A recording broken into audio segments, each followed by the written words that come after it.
Clarification. Duterte versus Vice Ganda. Linawin natin to. May iba dyan kinukumpara ang sinasabi nilang pambabastos daw ni Tatay Digong sa ginawa ni Vice Ganda.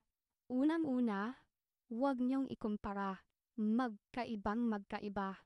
Rodrigo Duterte, dating presidente ng Pilipinas. Oo, diretso magsalita at may mura. Pero may mabigat na track record sa pamumuno, may accomplishment, may legacy na iniwan. Lahat ng salita niya may konteksto bilang leader at pananagutan sa bayan.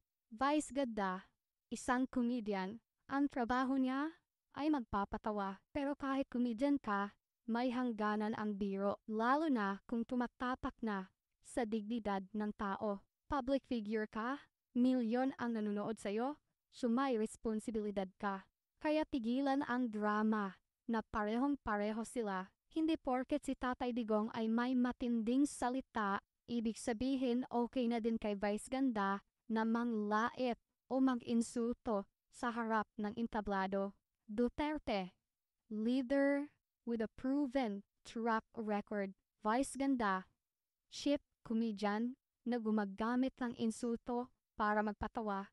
Magkaiba yan. Walang comparison. At kung pipiliin nyo pa rin ikumpara, ibig sabihin, hindi ninyo naintindihan ang difference na isang leader na may ginawa sa bayan at isang komedyanteng puro punchline lang ang ambag. Klaro? Case closed.